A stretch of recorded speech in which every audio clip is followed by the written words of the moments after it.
I did it for your son. You saved him. I can't thank you enough. Thank you. It was nothing. This means everything. For 2 years, Emma walked into the same hospital every month, rolled up her sleeve, and donated blood without asking a single question. She didn't know who needed it. She didn't know why the doctors always looked relieved when she arrived. All she knew was that somewhere in that hospital, a child was fighting to stay alive. To Emma, it was simple. If her blood could help, she would keep giving.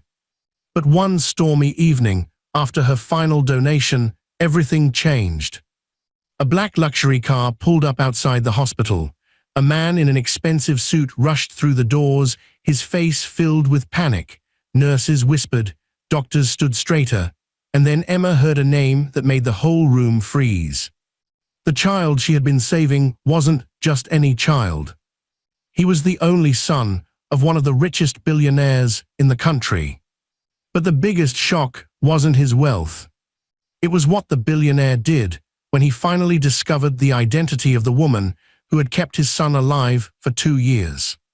And when Emma learned the truth, she broke down in tears. For a long moment, Emma simply stood there in the hallway, her hand pressed against the bandage on her arm, rainwater dripping from the ends of her coat. She had been about to leave. Her small umbrella had already been folded under her arm.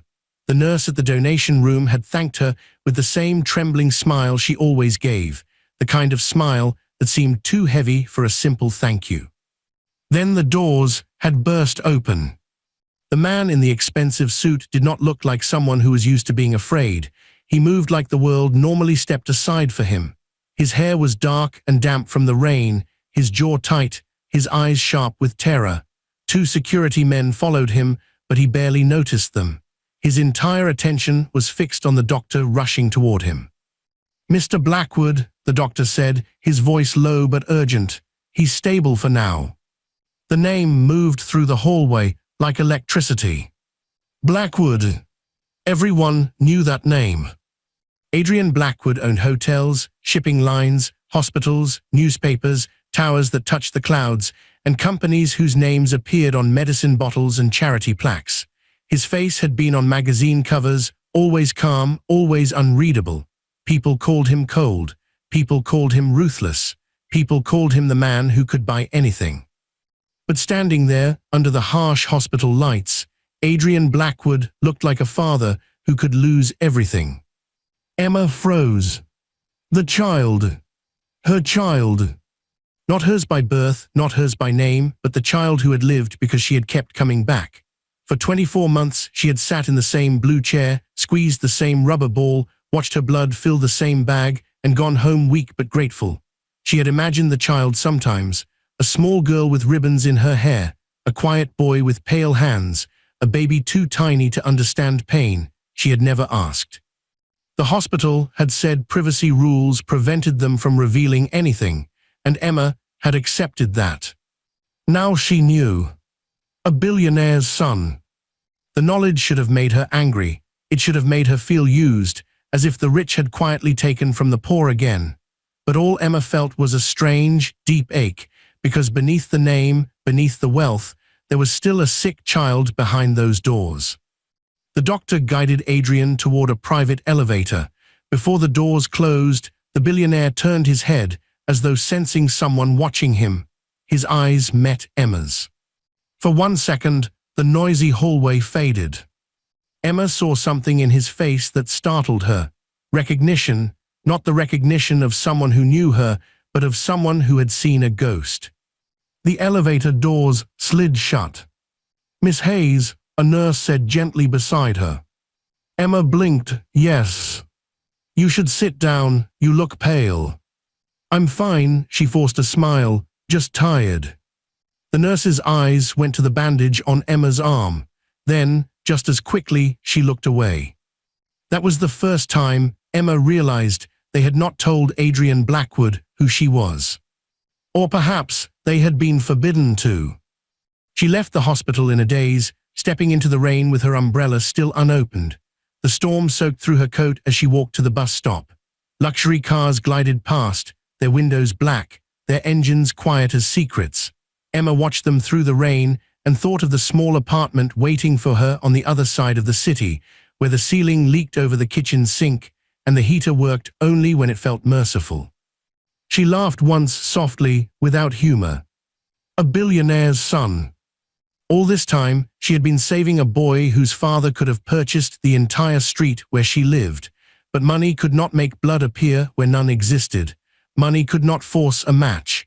Money could not bring back the dead. That thought carried her backward, years before the hospital, before the monthly donations, before the quiet nurses and the hidden child. She was 13 again, sitting in a hallway that smelled of bleach and fear, her little brother Noah asleep against her shoulder. He had been 7, with curls that refused to behave and a gap between his front teeth that made every smile look mischievous. Their mother had worked double shifts as a cleaner, and their father had vanished like a bad promise. Emma had been too young to understand bills, but old enough to understand the way adults lowered their voices when they had no solution. Noah had needed a transfusion after an accident on a rainy night. Emma remembered the doctor saying they were searching. She remembered her mother praying into her hands. She remembered being told to be brave. By morning, Noah was gone. For years afterward, Emma hated the rain. And yet, it was rain that had brought her back to blood donation. The first time Emma donated, she had been 22, walking past St. Aurelia Children's Hospital on the anniversary of Noah's death. A storm had trapped her under the entrance awning. She saw a poster taped to the glass, "Urgent DONORS-NEEDD." A child's drawing was pinned beneath it, a crayon sun smiling over a crooked house. Emma had stood there staring at the poster until the receptionist opened the door and asked if she needed help. "No," Emma had whispered, "but maybe I can give some." That first donation led to a phone call 2 weeks later. A doctor named Mara Ellison asked if Emma would consider becoming a regular donor for a pediatric patient with a rare compatibility need. The child's identity would remain private. The schedule would be strict. The hospital would cover her transport if needed. Emma refused the transport money. She refused anything that made it feel like a transaction. Every month after that, she came. Some months were easy. Some months, she came straight from a 10-hour shift at the diner, her feet swollen, her uniform smelling faintly of coffee and fried onions. Some months, she borrowed money for the bus. Once she came with a fever and was sent home, only to return 3 days later when she was cleared. Another time, she donated on her birthday and ate a cupcake alone in the hospital cafeteria afterward because the nurse insisted she needed sugar. She never saw the child, but she saw signs. A tiny blue toy car forgotten on a windowsill near the private ward. A drawing of a lion taped to Dr. Ellison's folder. A nurse whispering, "He asked if the red angel came today," before catching herself and going silent. The red angel. Emma had pretended not to hear, but those words stayed with her. At first she thought the nickname was silly, then it became something sacred. On difficult mornings, when the alarm rang before dawn and her body begged for more sleep, she would think, the red angel has to go. Somewhere, a child is waiting. Now that child had a name, or at least a family. Blackwood. The bus arrived late, groaning to the curb. Emma climbed aboard and sat near the back, forehead against the cold window. Her reflection stared back, tired brown eyes, rain-flattened hair, a face too young to feel as old as it did. She did not know that a security camera above the hospital entrance had captured her leaving. She did not know that, 20 floors above, Adrian Blackwood had asked one question that would shatter the careful silence around her. "Who is the donor?" Dr. Ellison's face had gone still.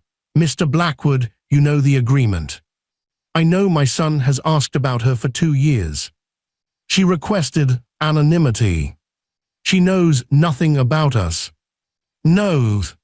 Adrian stood outside the glass wall of his son's private room.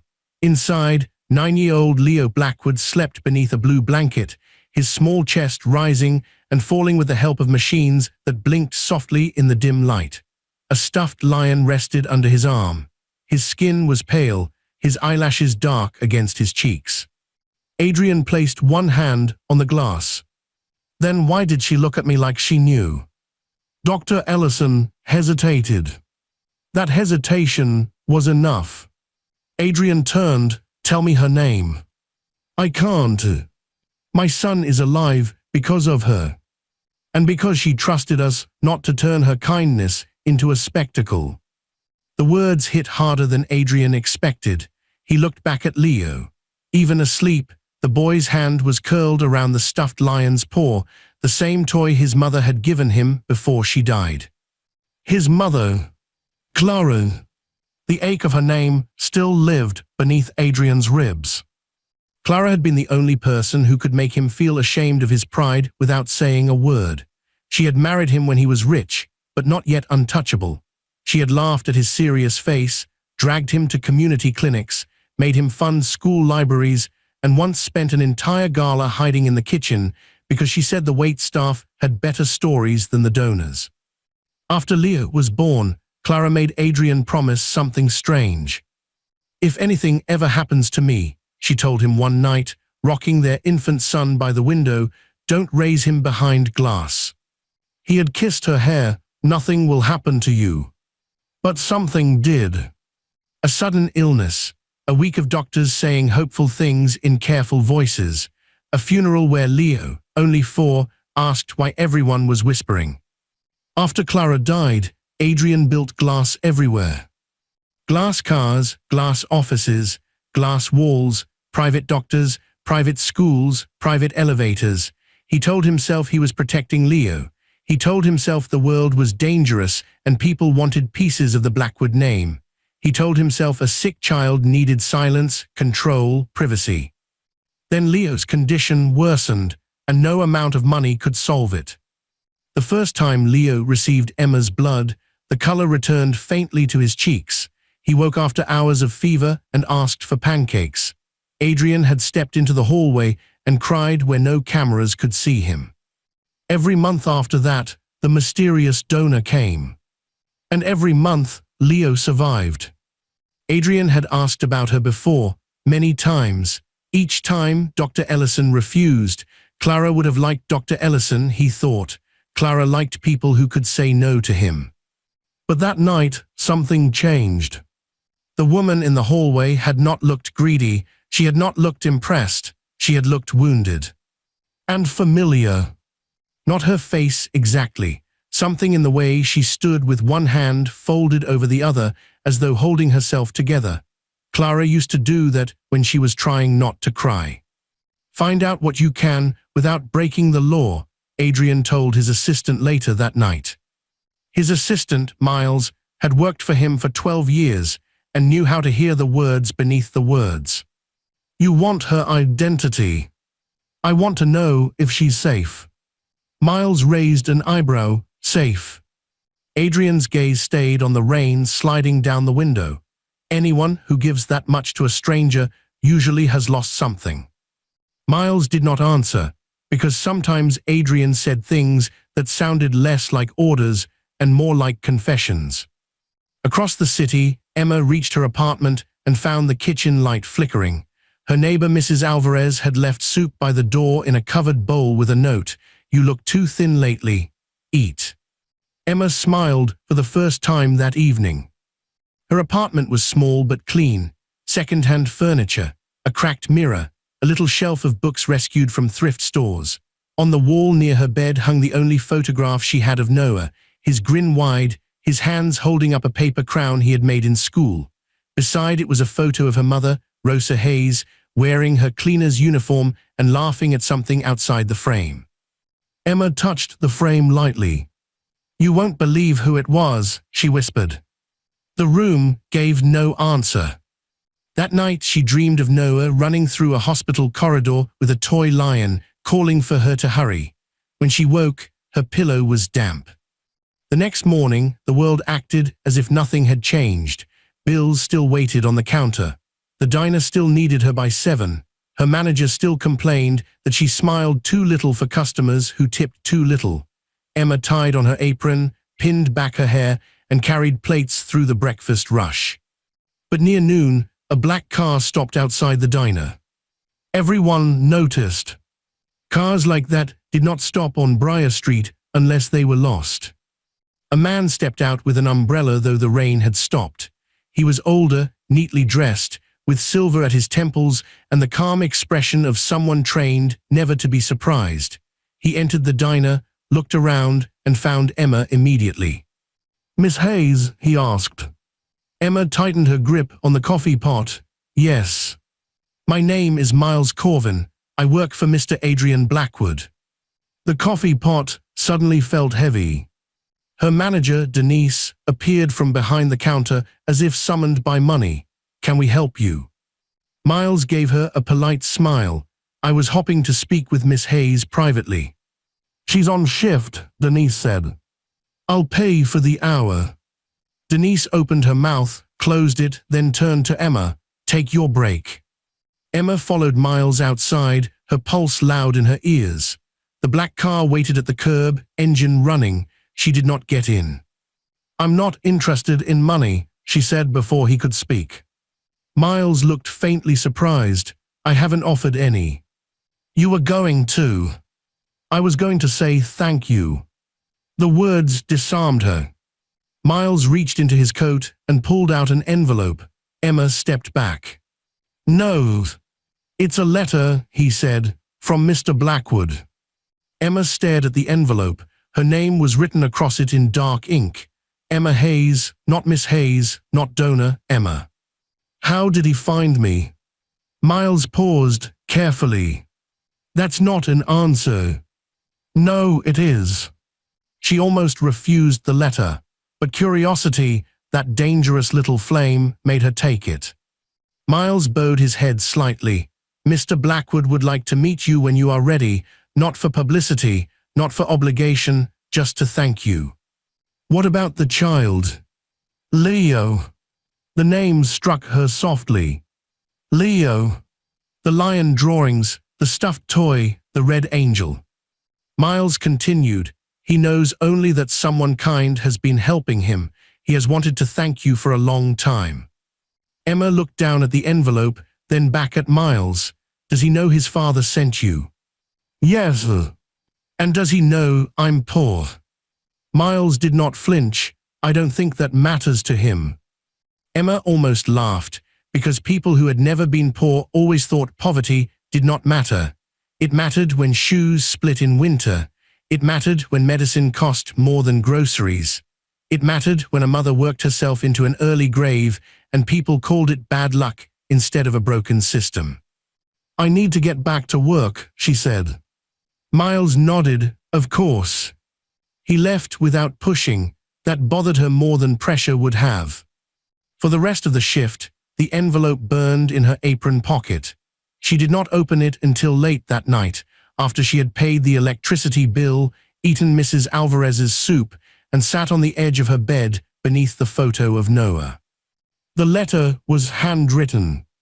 "Miss Hayes, there are debts no fortune can repay. My son is alive because you kept showing up when you did not have to.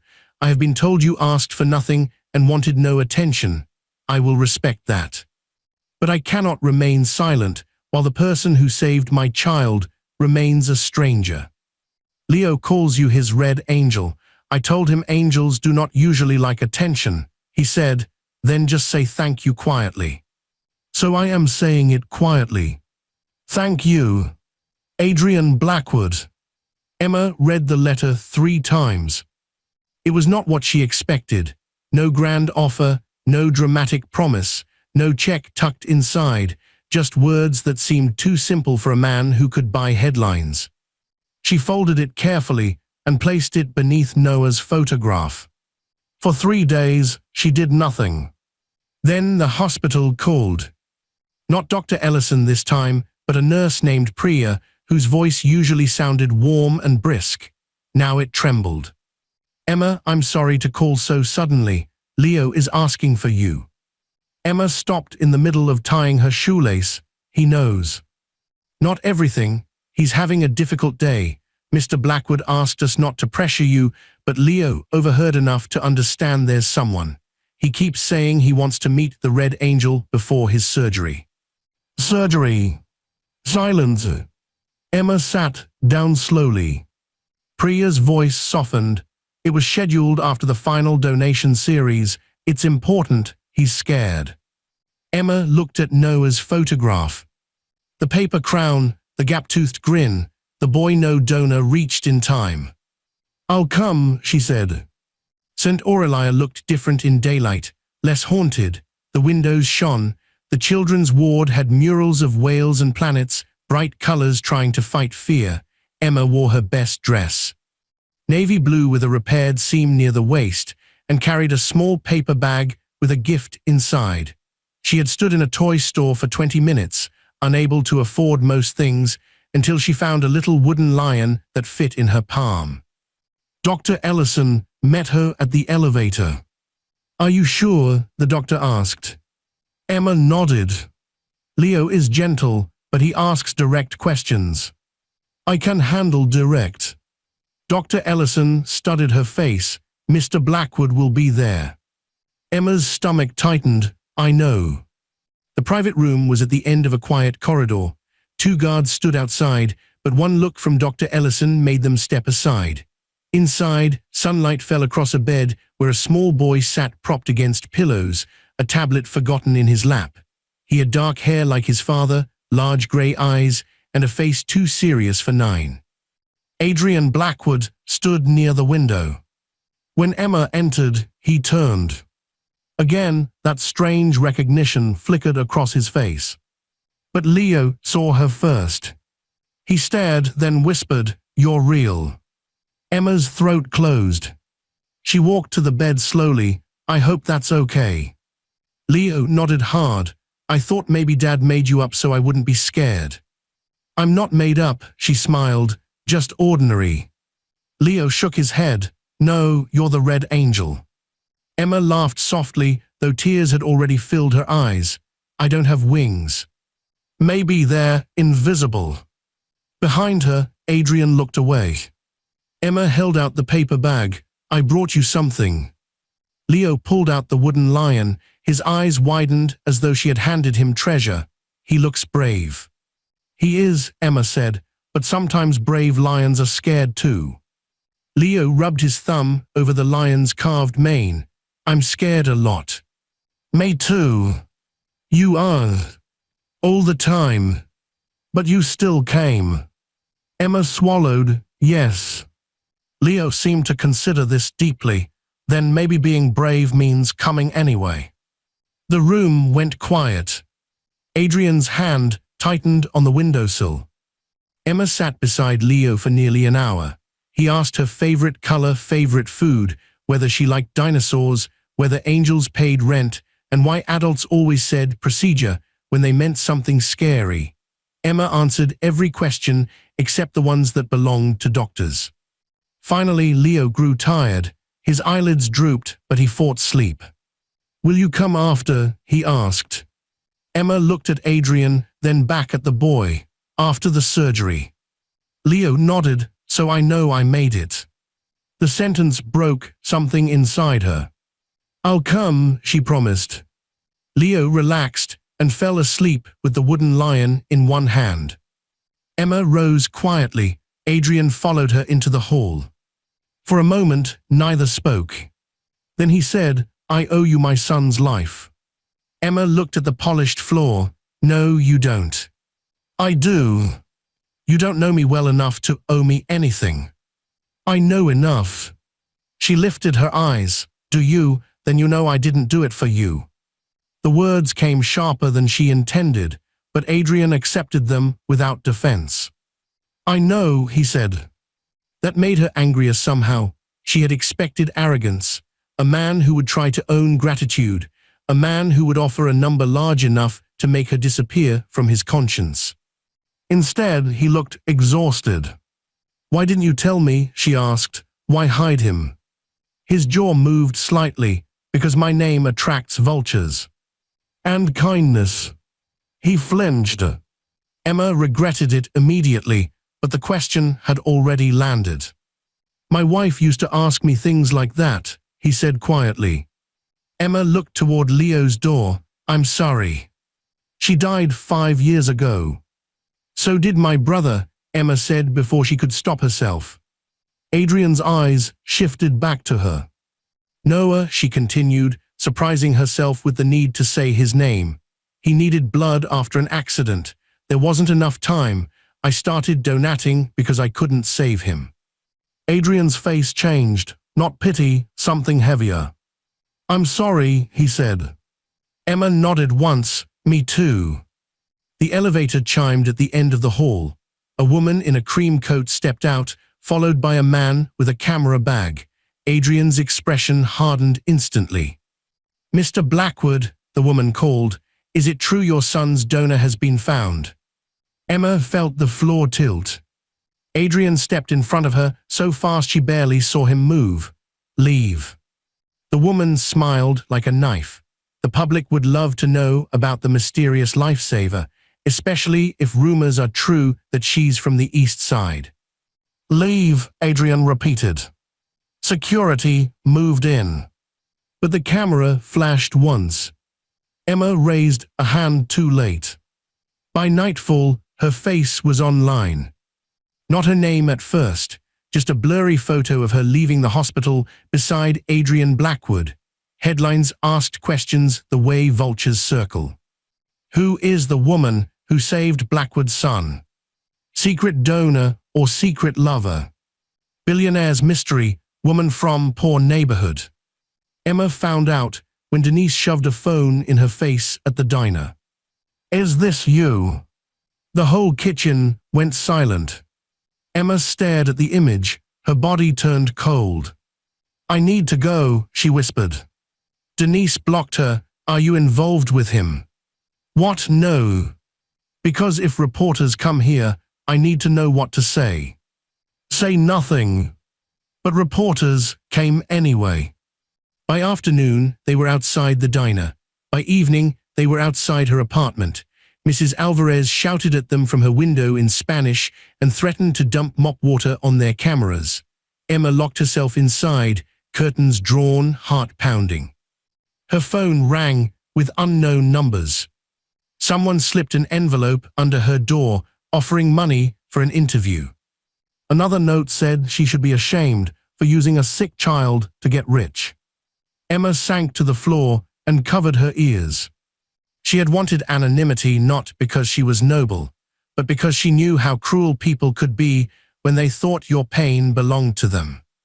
At midnight, there was a knock at the door. Emma did not move. Miss Hayes, Miles's voice came softly from the hallway. It's Miles Corvin, Mrs. Alvarez is with me. Open the door, Mija, Mrs. Alvarez called. I have a frying pan and I am not afraid to use it. Emma opened it. Miles stood there with two security men behind him. Mrs. Alvarez did indeed hold a frying pan. Mr. Blackwood sent me, Miles said. He wants to move you somewhere safe until this passes. No. Miss Hayes.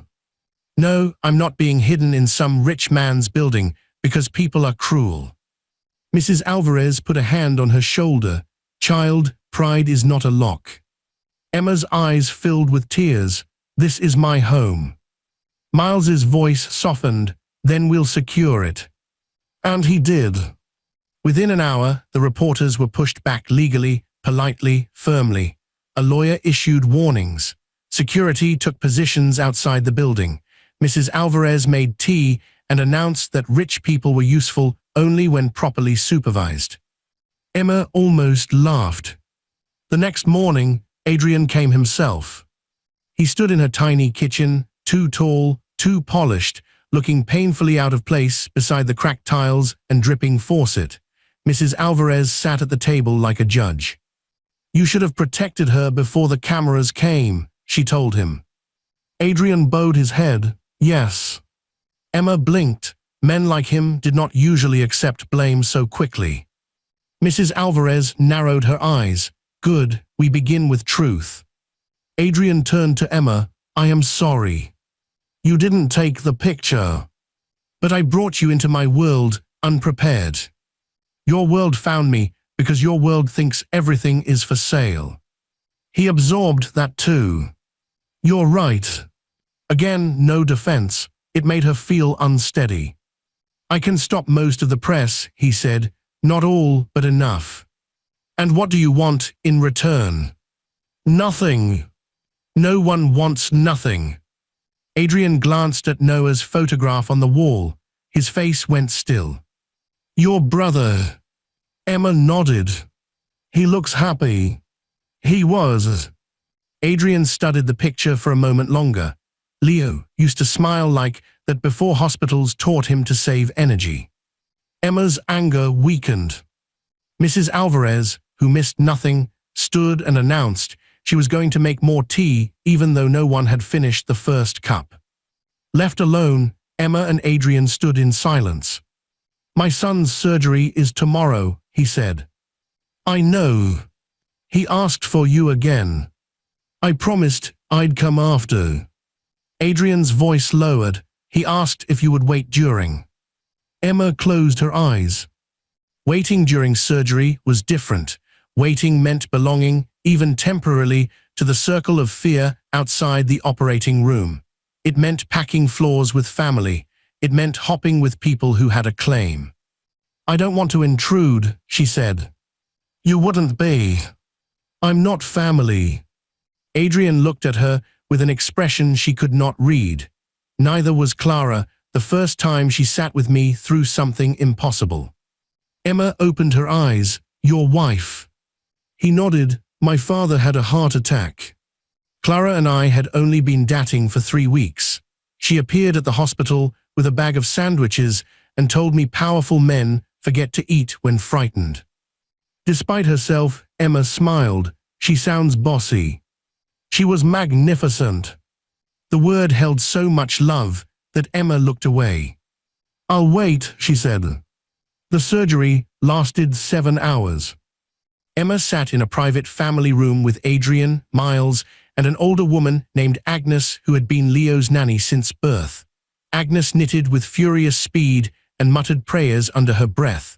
Miles answered calls in low tones. Adrian stood most of the time, staring at nothing. Emma remembered another waiting room. Plastic chairs, her mother's shaking hands, rain tapping windows like impatient fingers. The memory tried to swallow her, but every time it rose, she looked at Adrian and saw the same terror on his face. Fear made equals of people who would never otherwise share a room. At hour 3, Adrian finally sat beside her. Why every month? He asked. Emma rubbed her palms together. Because they called. You could have stopped. So could you. He looked confused. You could have stopped hopping, she said. You didn't. Adrian looked down. There were days I came close. Me too. At hour 5, Agnes fell asleep in her chair. Miles brought coffee no one drank. Emma stared at the clock until the numbers blurred. At hour 7, Dr. Ellison entered. Adrian stood so fast, his chair struck the wall. The doctor smiled. He made it. Agnes sobbed. Miles covered his face. Adrian did not move.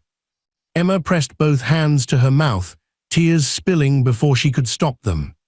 He'll need recovery, Dr. Ellison said.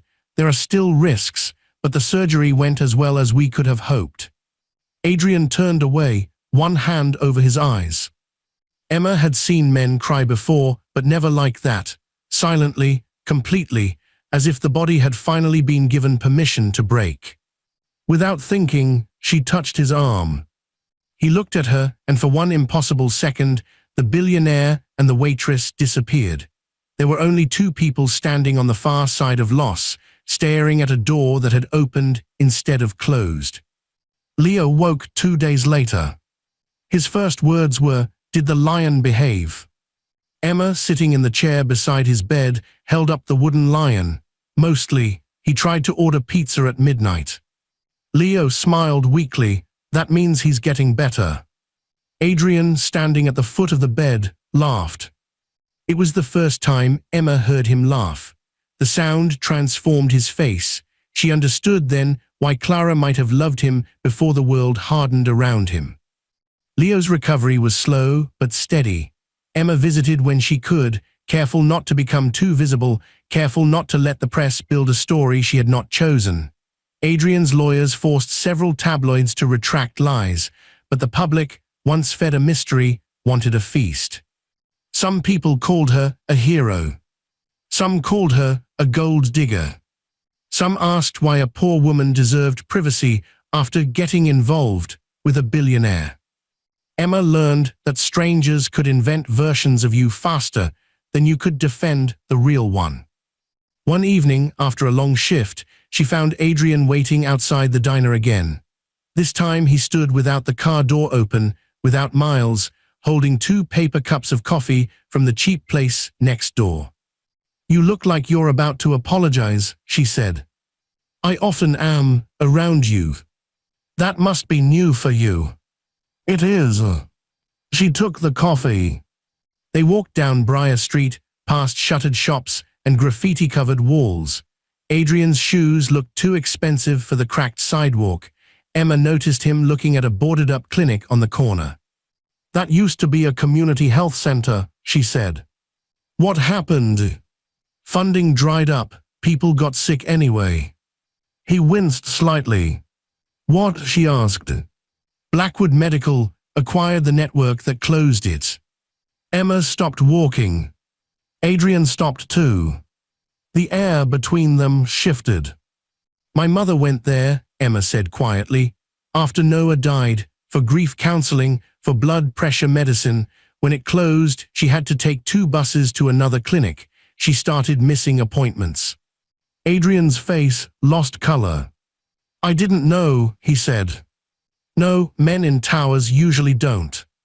The words were cruel, but she could not stop them. Years of buried anger rose like floodwater. Noah, her mother, the clinic, the neighbors who stretched pills and ignored pain because care moved farther away every year. Adrian looked at the boarded windows. "I signed hundreds of closures after the acquisition," he said. "The reports said underperforming locations." "Underperforming," Emma repeated. "That's a clean word." "Yes," he whispered, "it is." Emma handed him back the coffee. "I need to go." "Emma." "No, not tonight." She walked away, and this time he did not follow. That night, Emma took out the letter he had written and almost tore it in half. She did not. Instead, she placed it in a drawer and shut it. For a week, she did not visit Leo. She called the hospital once to ask how he was. Priya told her he was improving and missed her. Emma said she was glad and hung up before guilt could persuade her. Then a package arrived. Not from Adrian. From Leo.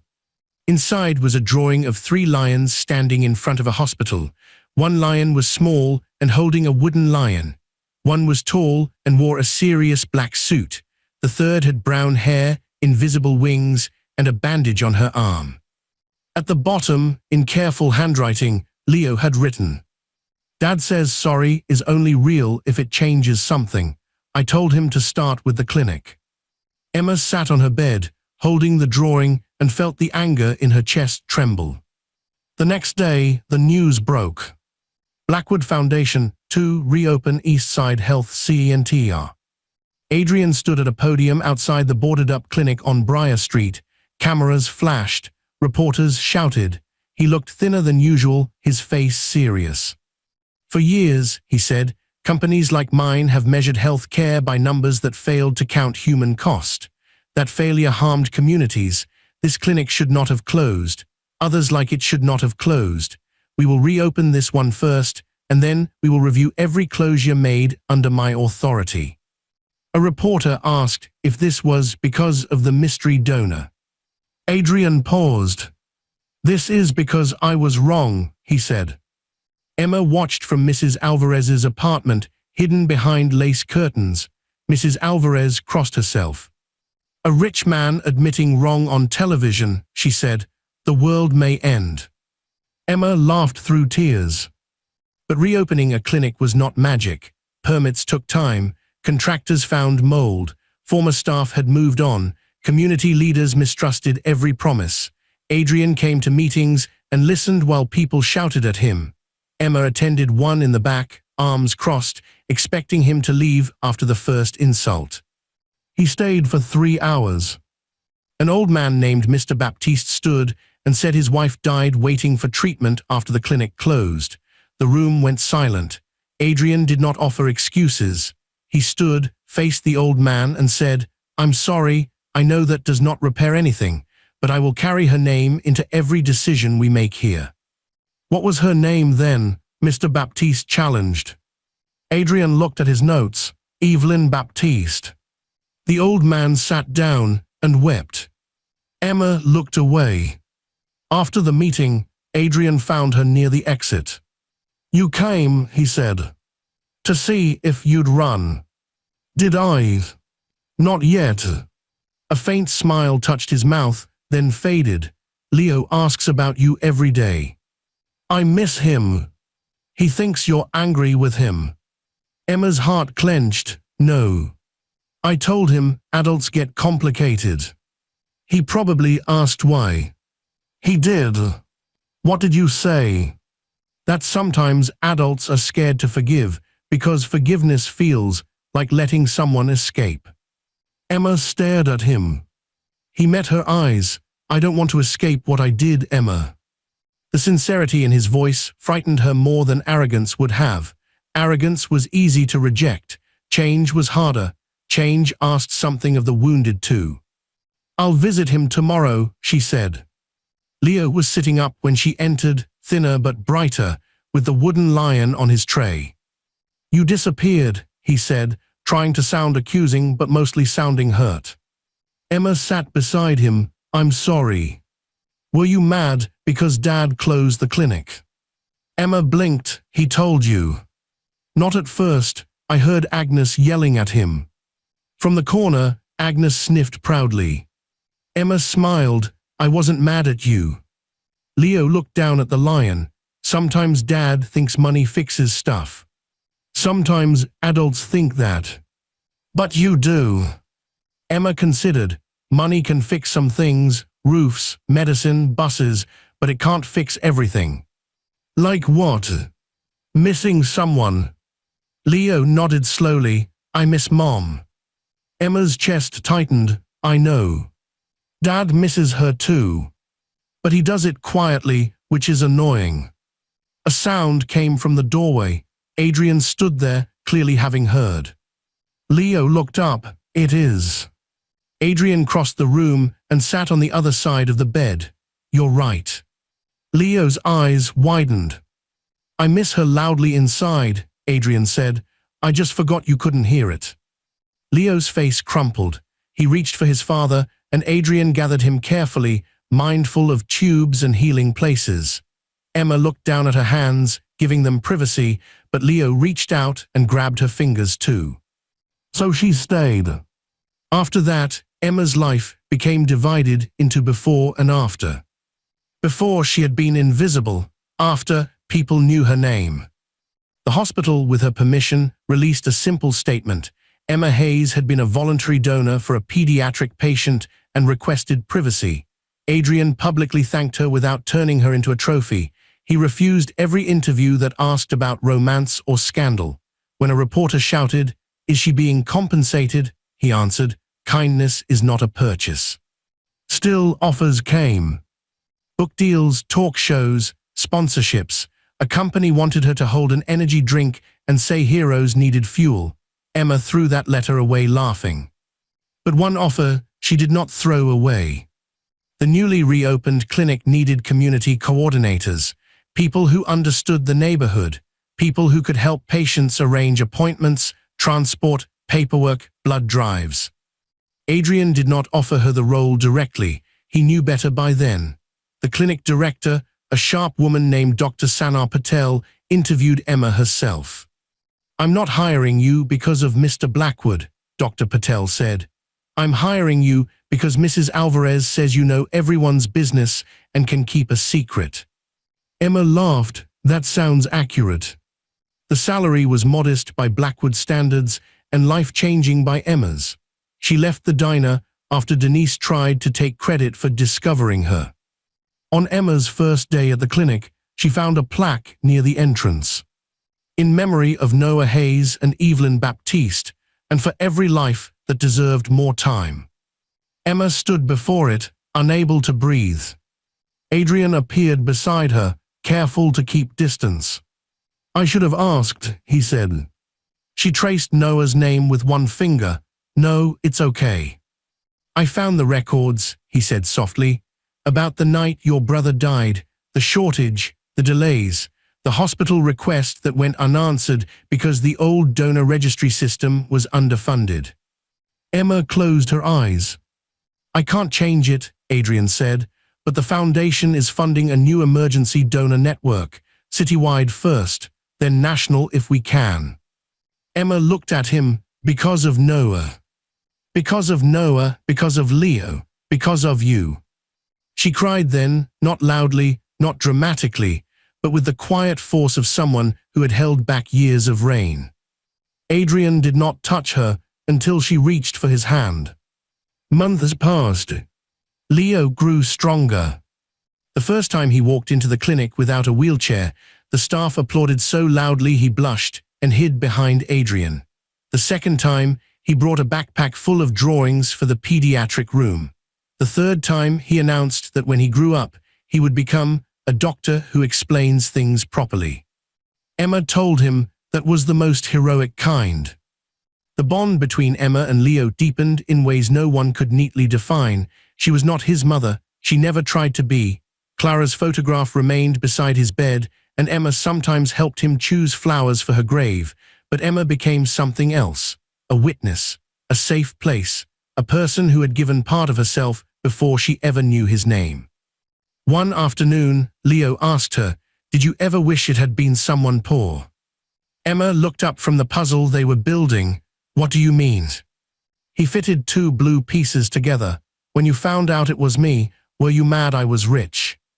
Emma took her time answering. "I was mad that the world is unfair," she said. "I was mad that your father had so much power and people I loved still got hurt, but I was never mad it was you." Leo nodded, relieved. Then he whispered, "I'm glad it was you." Emma had to pretend a puzzle piece was very interesting until she could speak again. Adrian changed too, though not all at once. Change rarely arrives like thunder. More often, it appears in small humiliations, sitting through meetings where people distrust you for good reasons, reading reports you once ignored, noticing the distance between a decision and its consequences. He began visiting clinics without cameras. At first, staff stiffened, then they realized he was not there to pose. He asked questions and wrote down answers. He learned that waiting rooms told truths spreadsheets missed. He learned that a broken elevator could be a medical crisis. He learned that a bus route could decide whether someone lived well or suffered quietly. One evening, Emma found him alone in the clinic hallway, staring at a vending machine that had swallowed his money. "You look personally betrayed," she said. "It took my dollar. Welcome to real life. I own the company that makes this machine." Then complain to management. He looked at her, and then they both laughed. Something gentle grew between them, but both treated it carefully. Emma distrusted fairy tales where rich men rescued poor women, and Adrian distrusted his own ability to want without controlling. They had coffee in public places. They argued about policy. They sat with Leo through checkups. They visited Noah's grave, then Clara's, on the same rainy afternoon. At Noah's grave, Adrian placed a small wooden lion. Emma stared at it. "You brought one," Leo insisted. She smiled through tears. Noah would have liked him. At Clara's grave, Emma stood back, but Adrian beckoned her closer. "She would have loved you," he said. "You don't know that." "I do. You tell me the truth, even when it costs you comfort." Clara considered that a rare and annoying gift. Emma laughed softly. Rain began to fall, light and silver. For once, Emma did not hate it. A year after Leo's surgery, St. Aurelia held a blood donor event at the reopened East Side Health Center. Emma had helped organize it. She expected a decent turnout, maybe 50 people. Hundreds came. People lined up around the block. Students, Drivers, nurses, shop owners, retired teachers, parents with children holding their hands. Some came because of Leo, some because of Emma, some because they had lost someone too. News crews arrived, but this time Emma was ready. She stood at the podium in a simple green dress, hands trembling slightly. Adrian stood off to the side with Leo, letting this be hers. Emma looked out at the crowd and saw Mrs. Alvarez dabbing her eyes with a tissue. Dr. Ellison smiled near the entrance. Mr. Baptiste stood beside a banner with Evelyn's name. Former patients, new donors, people who had been strangers until one story reminded them they belonged to each other. Emma took a breath. I used to think donating blood was about loss, she began. I started because my little brother Noah died waiting for help that came too late. For a long time, every donation felt like I was trying to reach back in time and save him. The crowd quieted. But then there was a child I didn't know. Month after month, I came here because somewhere he was fighting. I didn't know his name. I didn't know his family. I didn't know if I would ever meet him. And maybe that was the point. She looked at Leo. His grey eyes shone. Sometimes kindness is strongest when it doesn't know who is watching. Sometimes it matters most when there is no reward, no headline, no guarantee. I thought I was saving one child, but that child saved parts of me I thought were gone. Adrian lowered his head. Emma's voice shook, but she continued. So today, this drive is for Noah. It's for Leo. It's for every person waiting for a stranger to care, and it's for every stranger who decides to show up. The applause rose like a wave. Later, after the cameras left and the last donor received juice and cookies, Emma slipped outside to the alley behind the clinic, overwhelmed. The sky had turned orange with sunset. For the first time in years, Briar Street looked almost beautiful. Adrian found her there. You were extraordinary, he said. I almost fainted. I noticed, very graceful. She laughed. He stepped beside her, not too close. Leo has something for you. Should I be worried? Possibly. Leo came around the corner holding a small box. He looked healthier now, his cheeks fuller, his steps steadier. He handed it to Emma with great seriousness. This is not payment, he said. Dad said I have to say that first. Emma glanced at Adrian, amused. She opened the box. Inside was a tiny pin shaped like a red wing. Leo said, because you said you didn't have wings, now you have one. Emma pressed a hand to her mouth. Adrian's voice was quiet. The other wing is at the clinic entrance. On the donor wall, everyone who gives gets one. Leo designed it. Emma knelt and hugged the boy carefully. You did good, little lion, she whispered. Leo hugged her back. You did too, Red Angel. That night, Emma returned to her apartment, the red wing pinned to her coat. She still lived there, though Adrian had offered safer buildings and better places. She had accepted help fixing the ceiling and heater, but refused to leave Mrs. Alvarez, who claimed she needed supervision. On her table sat the first letter Adrian had written her. She took it out sometimes, not because she needed proof of his gratitude anymore, but because it reminded her of the beginning, before the headlines, before the clinic, before forgiveness became a road they both walked. Her phone buzzed. A message from Adrian. Leo insists you join us for pancakes tomorrow. He says the Lion Council has voted. Emma smiled. Another message arrived. I would also like you there. No council involved. She stared at the words, longer than necessary. Then she typed, I'll come, but only if the pancakes are not billionaire-sized.